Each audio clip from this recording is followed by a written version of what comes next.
दोस्तों नमस्कार दोस्तों। आज हम इतिहास पढ़ेंगे और इतिहास में पढ़ेंगे दोस्तों ऐतिहासिक स्रोत। ठीक है।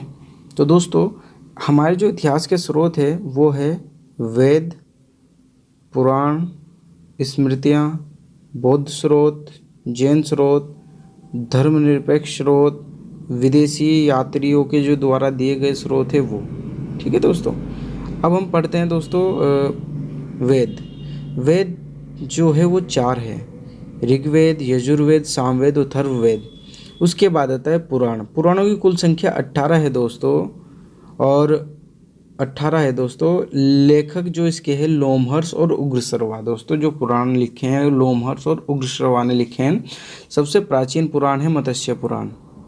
ठीक है दोस्तों। अब आता है स्मृतियाँ। स्मृतियाँ में एक क्वेश्चन आता है कि सबसे प्राचीन या सबसे पुरानी जो स्मृति है वो कौन सी है, तो वो है दोस्तों मनुस्मृति। इसके रचयिता कौन थे? मनु। ठीक है। उसके बाद आता है बौद्ध स्रोत। बौद्ध स्रोत क्या है? यानी कि त्रिपिटक को बौद्ध स्रोत कहते हैं दोस्तों।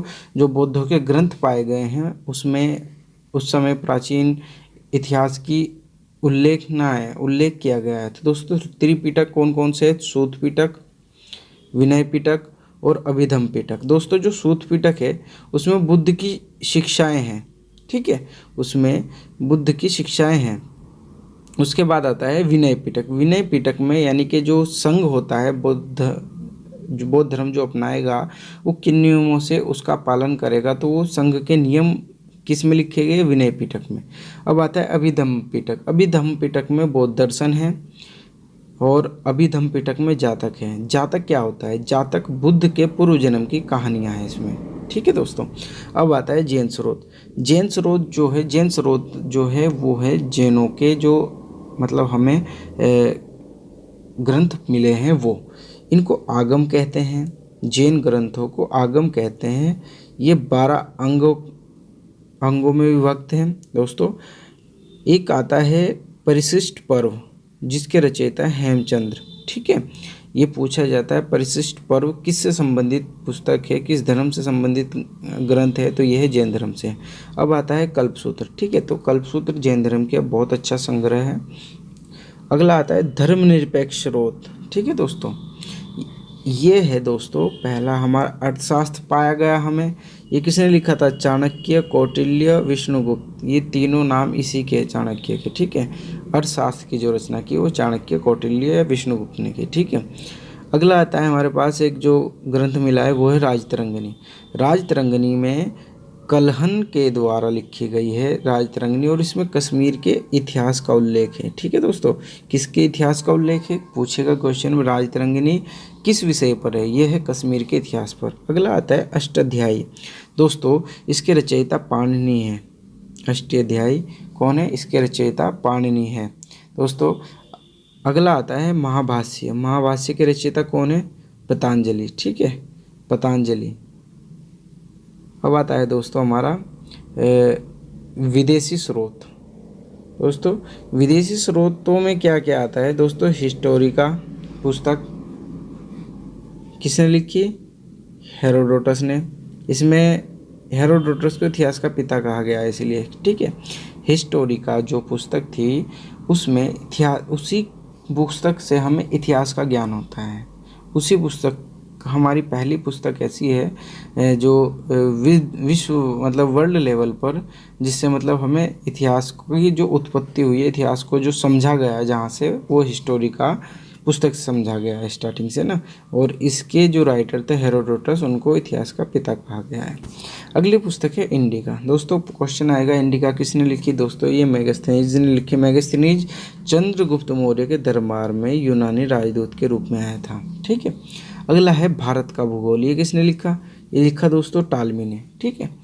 अगला क्वेश्चन है नेचुरल हिस्ट्री। ये लिखी प्लिनी ने।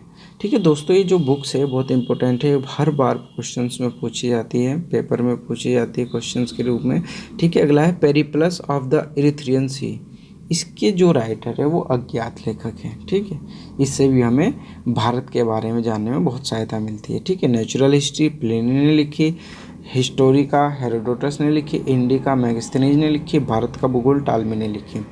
अगला आता है चीनी स्रोत, यानी कि जो चीन के जो लेखक आए हैं, चीन से जो ग्रंथ मिले हैं, उन्होंने क्या क्या कैसे कैसे भारत का व्याख्यान किया है। दोस्तों पहला था फाहियान। फाहियान चंद्रगुप्त द्वितीय के काल में भारत आया था। उसके बाद है संयुगन, उसके बाद हुएनसांग, ठीक है, हुएनसांग हर्षवर्धन के काल में यात्रा की थी। इसने तीर्थयात्रियों का राजकुमार कहा जाता है। हुएनसांग को तीर्थयात्रियों का राजकुमार कहा जाता है। और ये किसके काल में भारत आया दोस्तों? ये आया हर्षवर्धन के काल में, ठीक है। अब आता है इत्सिंग। इत्सिंग कौन था? ये एक चीनी लेखक था, ठीक है। अब आता है अगला अरबी लेखक।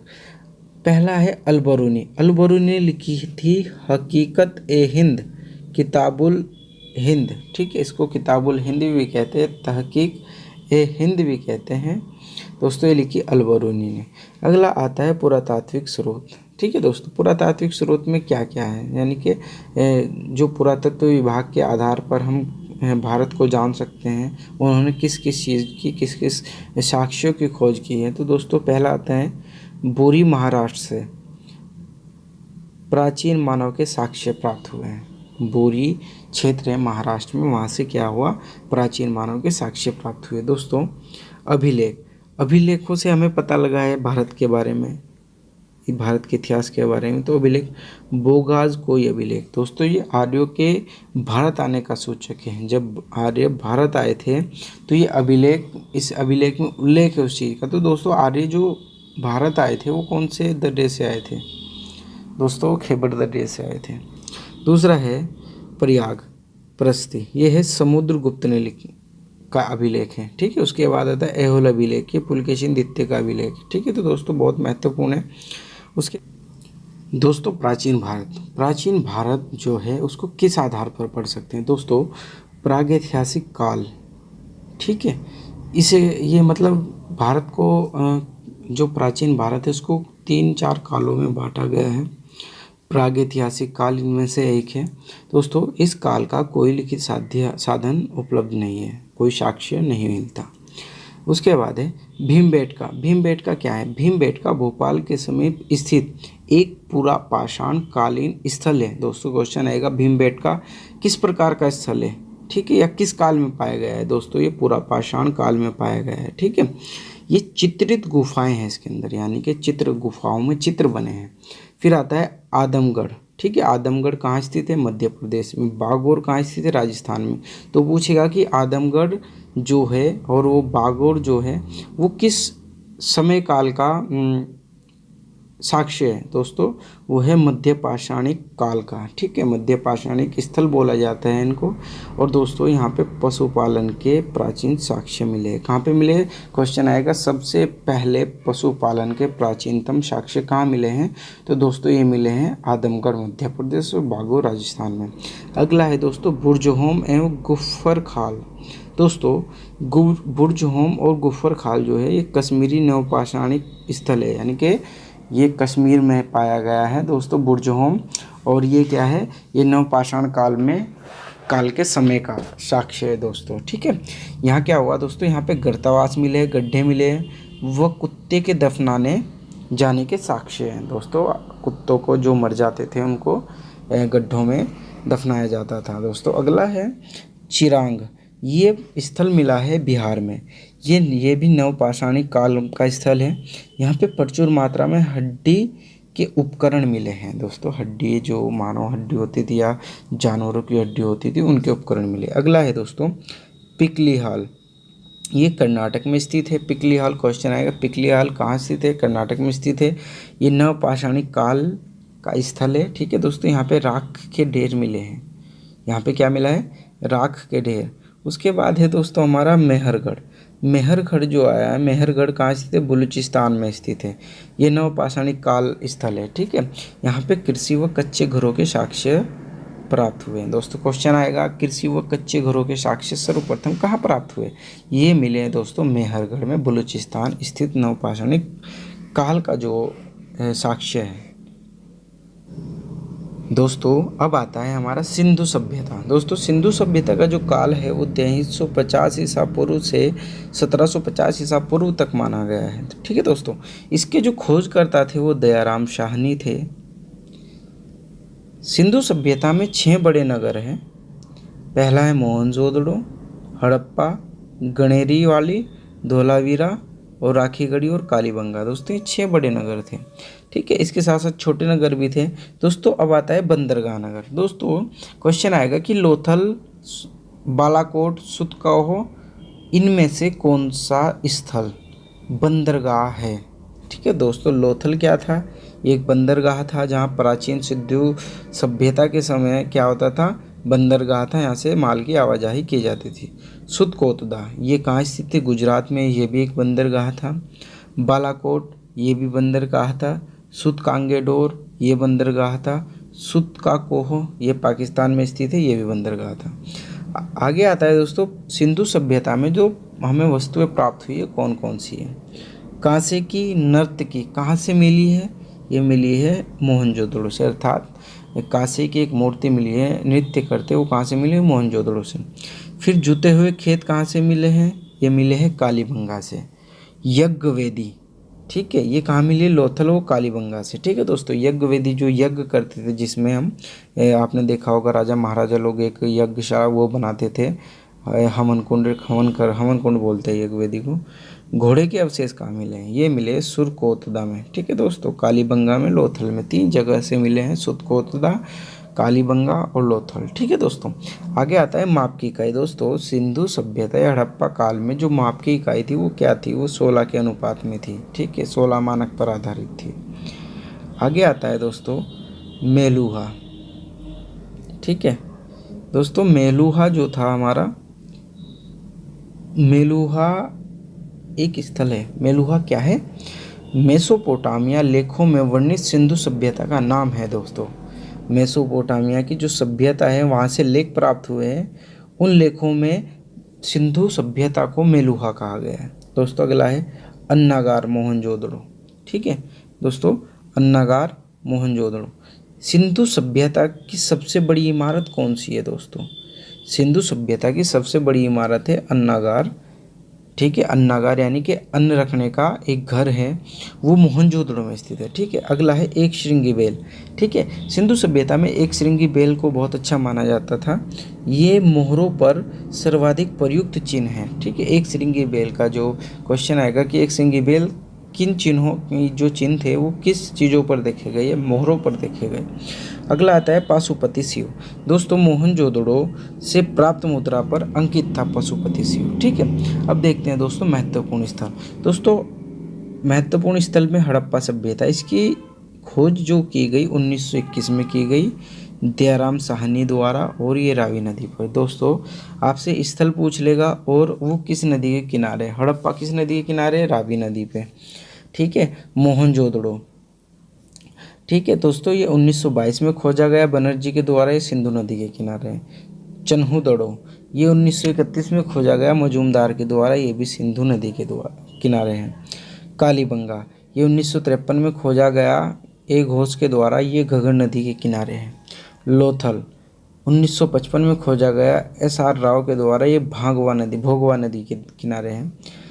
बनवाली दोस्तों ये 1973 में खोजा गया बिष्ट द्वारा, ये रंगोई नदी के किनारे है। धोलावीरा स्थल है दोस्तों 1990 में खोजा गया है, बिष्ट ने खोजा। ठीक है, तो आगे पढ़ते हैं दोस्तों। हमारा आपने देखा हड़प्पा किस नदी के किनारे है, रावी नदी के। ठीक है, मोहनजोदड़ो किस नदी के किनारे, सिंधु नदी के। चन्हुदड़ो सिंधु नदी के। कालीबंगा घग्गर नदी के। लोथल भोगवा के। बनवाली रंगोई के। तो पूछ लिए। तो अगला आता है हमारा वैदिक काल सभ्यता। ठीक है, ये आता है हमारा वैदिक काल सभ्यता। वैदिक काल जो सभ्यता थी वो कब से कब तक थी, पहले पूछा जाता है वैदिक सभ्यता कब से कब तक थी। तो दोस्तों जो इसका टाइम पीरियड था, इसको बोलते थे पूर्व वैदिक या ऋग्वैदिक काल। ठीक है, वैदिक काल को 2 भागों में बांटा गया था, ऋग्वैदिक काल में, उत्तर वैदिक काल में। ठीक है, अब जो हमारा आता है, अब आता है हमारा पूर्व वैदिक काल। ये था 1500 ईसा पूर्व से 1000 ईसा पूर्व। ठीक है, उसके बाद फिर दूसरा काल चला। वैदिक सभ्यता 2 कालों को कहा जाता है, ऋग्वैदिक काल को, उत्तर वैदिक काल को। उत्तर वैदिक काल ये चला 1000 ईसा पूर्व से 600 ईसा पूर्व तक। ठीक है दोस्तों, अब आता है कि वैदिक सभ्यता में महत्वपूर्ण प्रशासनिक संस्थाएं कौन थी। ठीक है, तो दोस्तों जो महत्वपूर्ण प्रशासनिक संस्थाएं थी वो ये थी दोस्तों, सभा थी, सभा समिति एवं विदत। क्वेश्चन आता है कि जो सभा और समिति संस्थाएं थी वो किस काल में थी। आपको हड़प्पा सभ्यता दे देगा, ठीक है, आपको बौद्ध धर्म या जैन धर्म दे देगा ऑप्शन में, वैदिक सभ्यता दे देगा, ठीक है। तो दोस्तों ये कौन से किस काल में थी, ये वैदिक सभ्यता काल में थी। उसके बाद आता है कि दशराज युद्ध का वर्णन किस मंडल में आता है। वो दोस्तों वो है ऋग्वेद के 7वें मंडल में, ठीक है। दशराज युद्ध का वर्णन ऋग्वेद के 7वें मंडल में किया जाता है दोस्तों। ये युद्ध परुष्णी या रावी नदी के किनारे हुआ था, ठीक है दोस्तों। ये युद्ध जो हुआ था परुष्णी और रावी नदी के किनारे हुआ था। अगला आता है दोस्तों, वैदिक सभ्यता में महत्वपूर्ण विदुषिया भी थी, अर्थात जैसे विद्वान होता है ना, पुरुष को कहते हैं, तो विदुषिया स्त्रियों को कहते हैं, ठीक है। लोपामुद्रा विदुषी थी, घोषा शिक्ता आल्पा, लोपामुद्रा घोषा शिक्ता आल्पा, लोपामुद्रा घोषा शिक्ता आल्पा, ये क्या थी, ये विदुषियाँ थी। विदुषिया यानी कि विद्वान का स्त्री, ठीक है, ये स्त्रियाँ थी जो बहुत ज्ञानी थी। अगला आता है सबसे महत्वपूर्ण देवता कौन थे वैदिक सभ्यता के। दोस्तों ये इंद्र और अग्नि देवता थे, महत्वपूर्ण देवता थे। दोस्तों पढ़ते हैं दोस्तों प्राचीन नाम नदियों के और आधुनिक नाम दोस्तों नदियों के, ठीक है। अब इसमें मैं आपको एक बात और बताना भूल गया कि इंद्र और अग्नि जो देवता थे वो सबसे ज़्यादा पूछे जाते हैं। दोस्तों जो प्राचीन काल के समय वैदिक सभ्यता थी उसके अंदर प्राचीन नाम थे नदियों के, विस्ता नदी, आश्किनी नदी, पुरुषणी नदी, सतुदिद्री नदी, विपाशा नदी, मदानीरा नदी, सदानीरा नदी, कुंभा, ठीक है। तो विस्ता नदी को दोस्तों कहते थे झेलम। प्राचीन काल में विस्ता नदी का जो नाम था, वो जो प्राचीन नाम था जो झेलम नदी का, वो विस्ता था और विस्ता को अब झेलम कहते हैं। आस्कीन नदी को अब चिनाब कहते हैं, परुष्णी नदी को अब रावी कहते हैं, सतुद्री नदी को सतलज कहते हैं, विपाशा को व्यास नदी कहते हैं, सदानीरा को गंडक कहते हैं, कुंभा को काबुल कहते हैं, ठीक है दोस्तों। और सबसे महत्वपूर्ण देवता मैंने आपको बताया इंद्र एवं अग्नि थे। सत्यमेव जयते का उल्लेख किस उपनिषद में है दोस्तों, ये है मुंडक उपनिषद में, ठीक है। गायत्री मंत्र का उल्लेख किस वेद में है दोस्तों, ये ऋग्वेद में है, ठीक है दोस्तों। अब हम पढ़ेंगे प्रमुख दर्शन एवं धार्मिक संप्रदाय, ठीक है दोस्तों। इसमें जैन धर्म आता है हमारा पहला। जैन धर्म 24 तीर्थकर थे, जो जैन धर्म के ना 24 तीर्थकर थे। जो इसके संस्थापक थे वो ऋषभदेव थे और प्रथम तीर्थकर भी ऋषभदेव थे। अब हमारा आता है 23वें तीर्थकर पार्श्वनाथ थे और 24वें तीर्थकर या अंतिम तीर्थकर स्वामी महावीर जी थे, ठीक है। स्वामी महावीर जी के बारे में पढ़ते हैं दोस्तों। स्वामी महावीर जी का जन्म स्थान कुंडग्राम वैशाली में हुआ, वर्ष 540 ईसा पूर्व में, और मूल नाम इनका वर्धमान था। पिता का नाम सिद्धार्थ था और माता का नाम त्रिशला था, ठीक है। पत्नी का नाम यशोदा था, पुत्री का नाम अनुजा प्रियदर्शनी था, ठीक है। पुत्री कौन थी, अनुजा प्रियदर्शनी। एक बार और देखते हैं। स्वामी महावीर स्वामी का जन्म कुंडग्राम में हुआ, वैशाली में। इनका जन्म हुआ 540 ईसा पूर्व। इसका मूल नाम था वर्धमान। पिता का नाम सिद्धार्थ, माता का नाम त्रिशला, पत्नी का नाम यशोदा और पुत्री का नाम प्रियदर्शनी था। इनकी मृत्यु हुई 468 ईसा पूर्व पावापुरी या राजगिरी में, ठीक है। अगला इसका जो महत्वपूर्ण सिद्धांत था, इनका जैन धर्म का महत्वपूर्ण सिद्धांत था वो था श्यादवाद और अनेकांतवाद, ठीक है। क्वेश्चन आता है कि जैन धर्म का महत्वपूर्ण सिद्धांत या कौन था, यह श्यादवाद किस धर्म से संबंधित है दोस्तों। श्यादवाद और अनेकांतवाद ये था जैन धर्म से संबंधित, ठीक है। अगला आता है जैन त्रिरत्न। जैन धर्म के 3 रत्न थे, कौन कौन से थे पूछ लिया जाता है। सम्यक दर्शन, सम्यक ज्ञान, सम्यक आचरण। सम्यक दर्शन, सम्यक ज्ञान और सम्यक आचरण, ठीक है दोस्तों। अब आता है दोस्तों हमारा जो अगला, ठीक है, अगला है हमारा दोस्तों जैन पंचव्रत। जैन पंच महाव्रत माने जाते हैं। अहिंसा, सत्यवचन, अस्तेय, अपरिग्रह, ब्रह्मचर्य। जो ब्रह्मचर्य है दोस्तों वो जोड़ा महावीर स्वामी ने, ठीक है। यानी कि जैन धर्म के 5 महाव्रत माने जाते हैं कि अगर कोई इस धर्म को अपनाना चाहता है तो उसको अहिंसा, सत्यवचन और अस्तेय, अपरिग्रह, ब्रह्मचर्य, इन 5 पर अमल करना पड़ेगा। ठीक है दोस्तों इसके बाद आता है हमारा कि जो दर्शन, मुख्य दर्शन और उनके प्रवर्तक। ठीक है दोस्तों, चारवाक दर्शन का प्रवर्तक जो कौन था, वो चारवाक थे। योग दर्शन, जो अब हम देखते हैं, योग सीखते हैं, तो योग के जनक या प्रवर्तक किसे कहा जाता है? पतंजलि को। आज स्वामी रामदेव बाबा जी योग कराते हैं तो उनकी जो उनका कंपनी का या उनके जो संस्था का नाम है वो पतंजलि है। ठीक है। आगे आता है सांख्य दर्शन। सांख्य दर्शन के जो प्रवर्तक थे वो थे कपिल। ठीक है। अगला आता है न्याय दर्शन। न्याय दर्शन के जो प्रवर्तक या जनक थे वो गौतम थे। पूर्व मीमांसा के जैमिनी थे, उत्तर मीमांसा के बदरायण थे और वैशेषिक के उलूक या कणाद थे। ठीक है। तो क्वेश्चन आता है कि चारवाक दर्शन के रचयिता या प्रवर्तक कौन थे?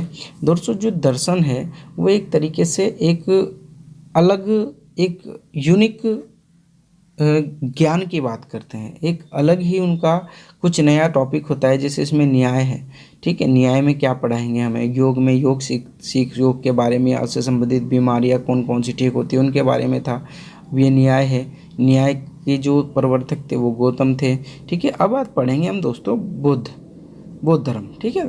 बौद्ध धर्म में आता है हमारा बौद्ध धर्म। बौद्ध धर्म के संस्थापक गौतम बुद्ध थे।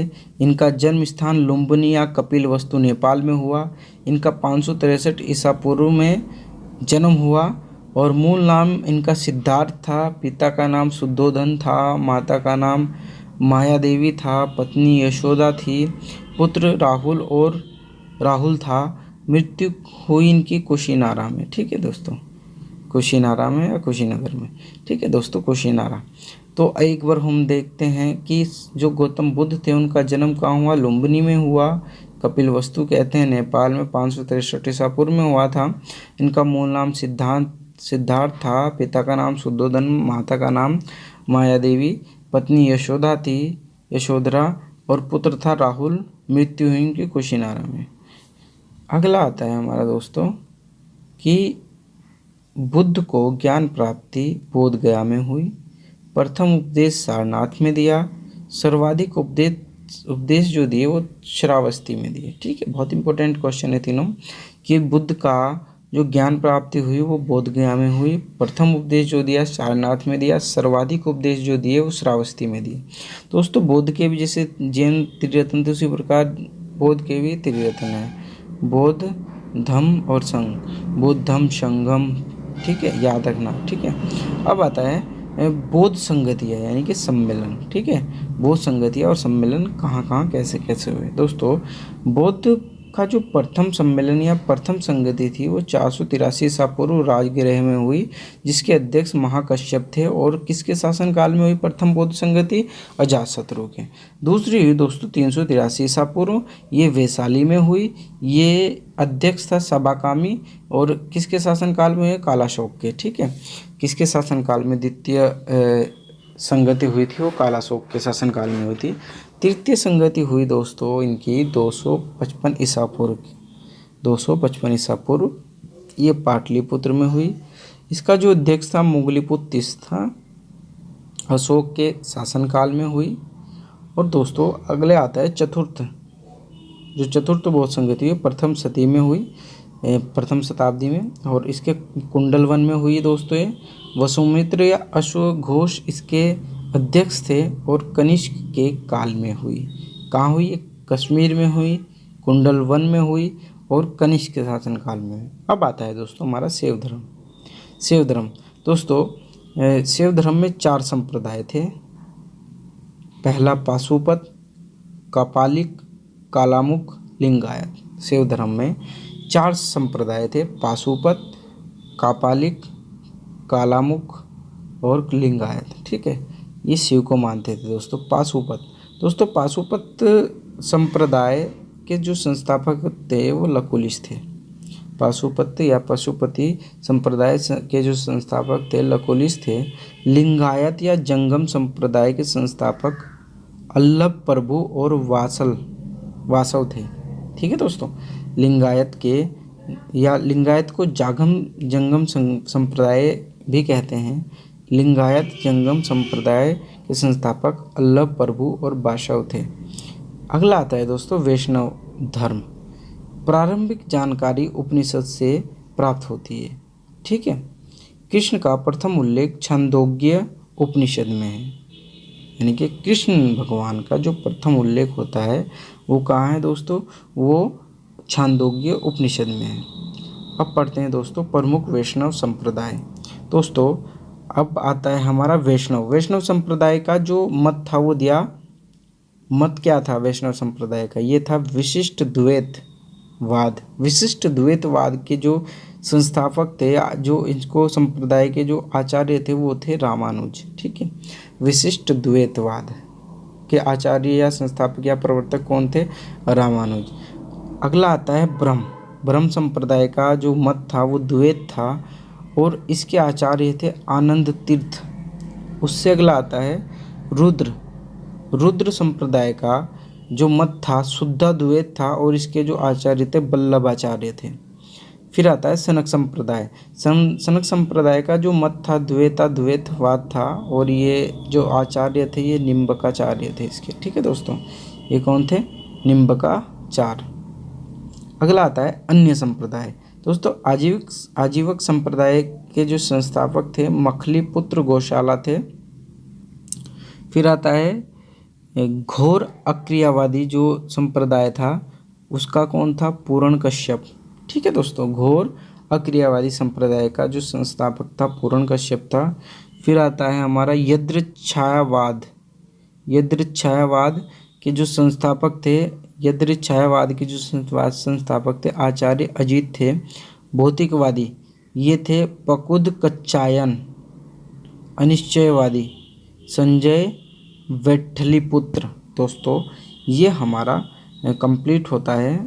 दोस्तों अब आता है हमारा प्राचीन राजनीतिक इतिहास। दोस्तों इसमें आता है महाजनपद 6ठी ईसा पूर्व में इनका विकास हुआ।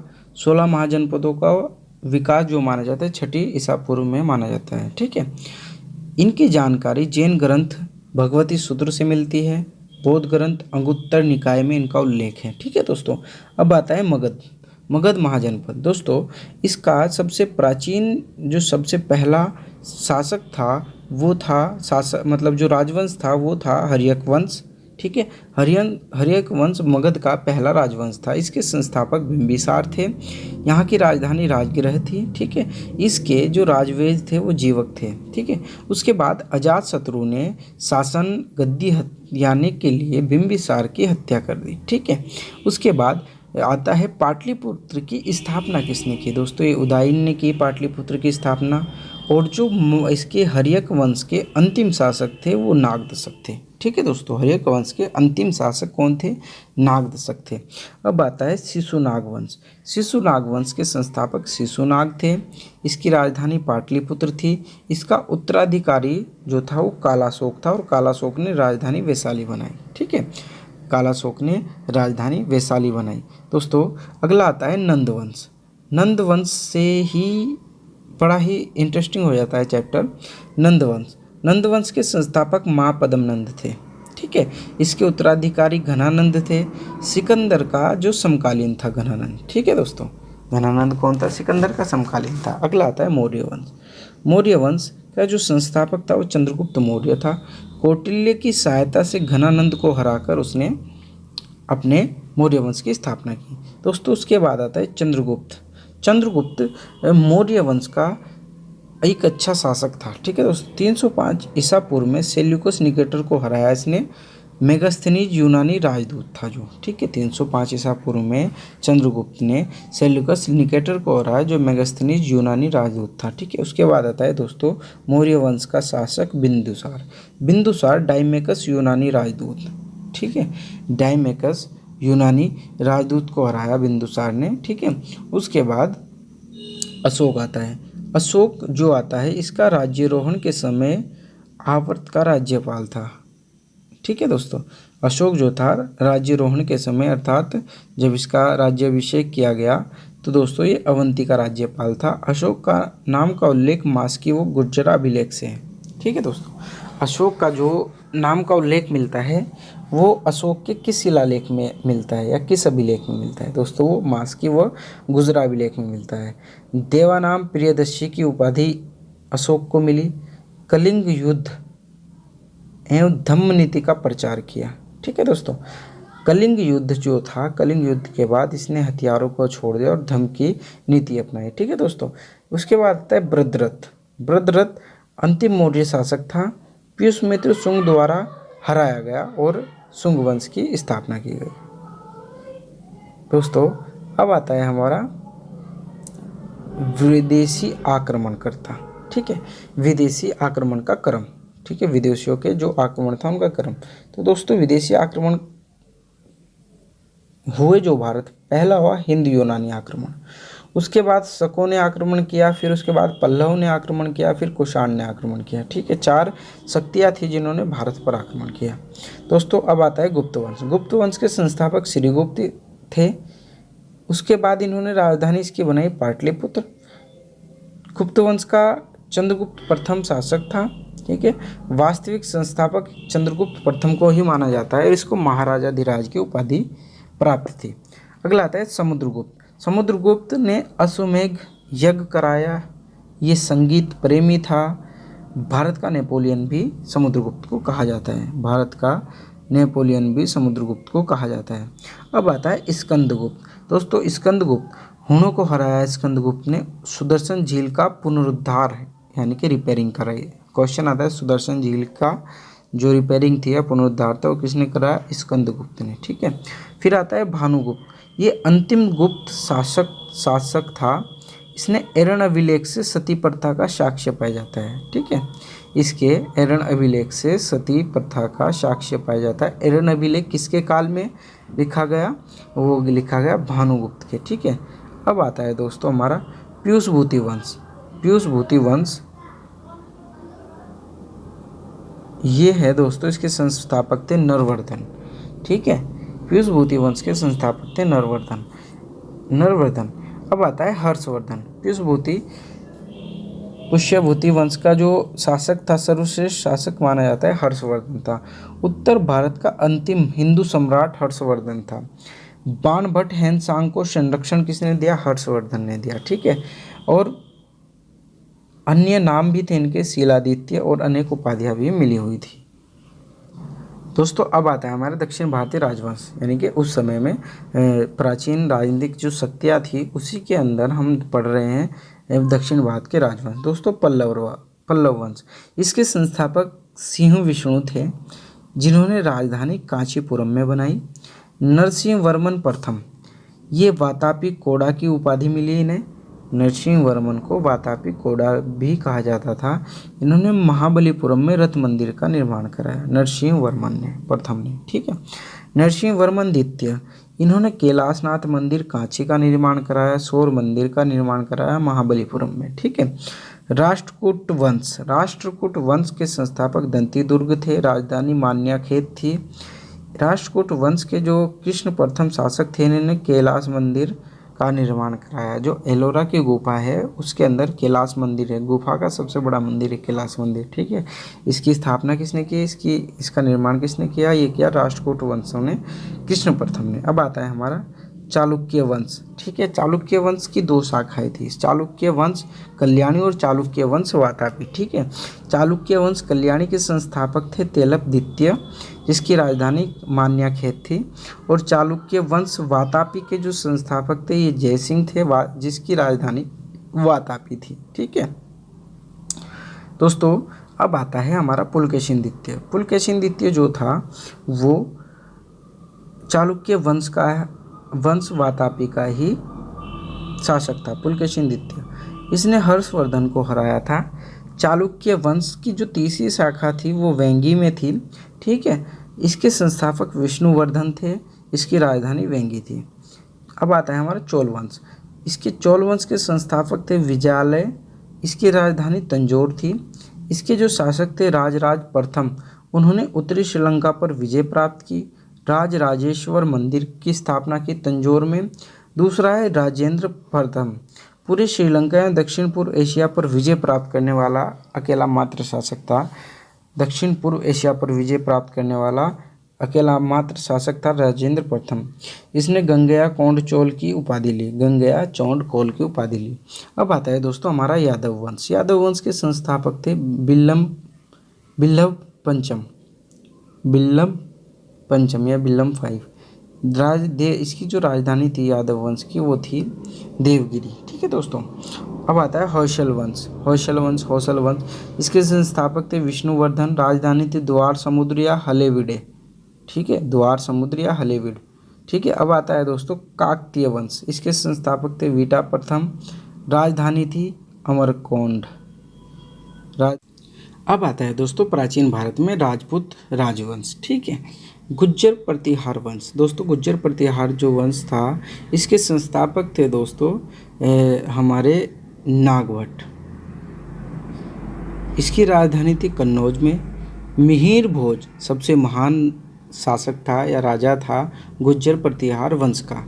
यशपाल अंतिम शासक था गुज्जर प्रतिहार वंश का।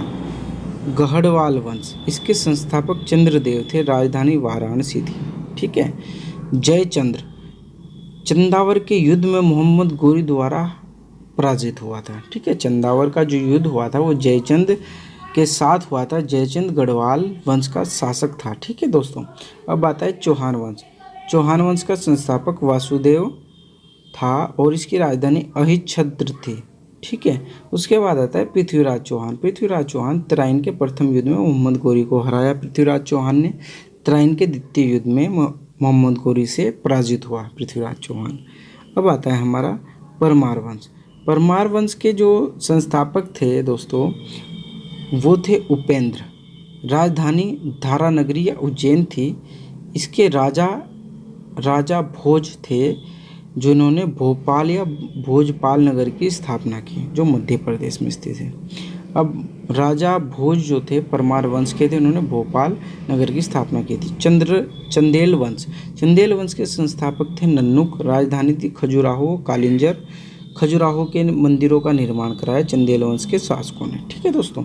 अगला आता है सोलंकी राजवंश जो गुजरात में था। इसके संस्थापक मूलराज थे। राजधानी थी अनहिलवाड़ा। इसका जो प्रथम जो मतलब इसका भीम प्रथम शासक था उसने दिलवारा के जैन मंदिर का निर्माण कराया। बहुत इंपॉर्टेंट क्वेश्चन है कि दिलवारा के जैन मंदिर का निर्माण किसने कराया? भीम प्रथम ने। सोलंकी राजवंश का था। ठीक है। इसके समय महमूद गजनवी ने सोमनाथ का मंदिर तोड़ा था। ठीक है दोस्तों। अब आता है भीम द्वितीय। भीम द्वितीय ने मोहम्मद गोरी को हराया था, यानी कि प्रथम ऐसा शासक था सोलंकी राजवंश का जिसने भीम द्वितीय ने मोहम्मद गोरी को हराया। अब आता है दोस्तों सिसोदिया राजवंश। सिसोदिया राजवंश दोस्तों इसकी राजधानी चित्तौड़ थी।